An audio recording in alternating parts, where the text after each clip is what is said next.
2 Samuel. 2 Samuel chapter 1. Now it came to pass, after the death of Saul, when David was returned from the slaughter of the Amalekites, and David had abode 2 days in Ziklag. It came even to pass on the 3rd day, that behold, a man came out of the camp from Saul with his clothes rent, and earth upon his head. And so it was, when he came to David, that he fell to the earth and did obeisance. And David said unto him, From whence comest thou? And he said unto him, Out of the camp of Israel am I escaped. And David said unto him, How went the matter? I pray thee, tell me.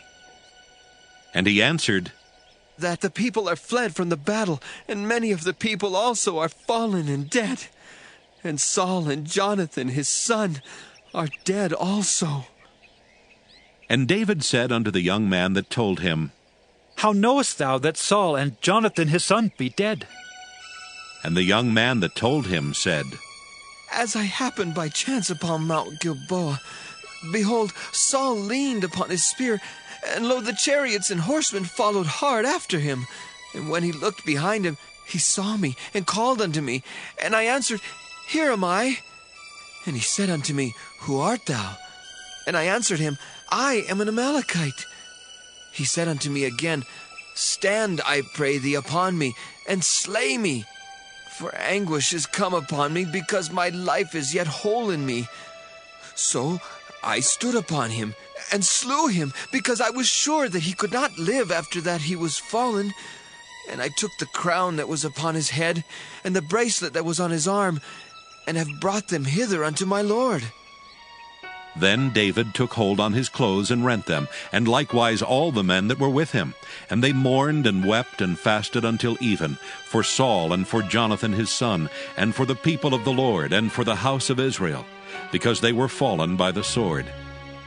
And David said unto the young man that told him, Whence art thou? And he answered, I am the son of a stranger, an Amalekite. And David said unto him, How wast thou not afraid to stretch forth thine hand to destroy the Lord's anointed? And David called one of the young men and said, Go near, and fall upon him. And he smote him that he died. And David said unto him, Thy blood be upon thy head. For thy mouth hath testified against thee, saying, I have slain the Lord's anointed. And David lamented with his lamentation over Saul and over Jonathan his son. Also he bade them teach the children of Judah the use of the bow. Behold, it is written in the book of Jasher. The beauty of Israel is slain upon thy high places. How are the mighty fallen? Tell it not in Gath, publish it not in the streets of Askelon, lest the daughters of the Philistines rejoice, lest the daughters of the uncircumcised triumph. Ye mountains of Gilboa, let there be no dew, neither let there be rain upon you, nor fields of offerings, for there the shield of the mighty is vilely cast away, the shield of Saul, as though he had not been anointed with oil.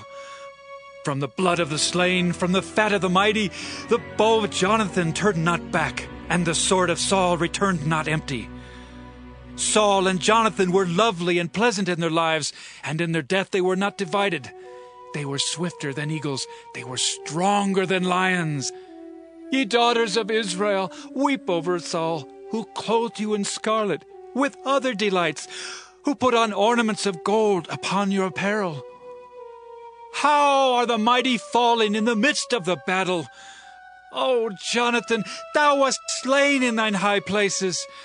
I am distressed for thee, my brother Jonathan. Very pleasant hast thou been unto me. Thy love to me was wonderful, passing the love of women. How are the mighty fallen, and the weapons of war perished?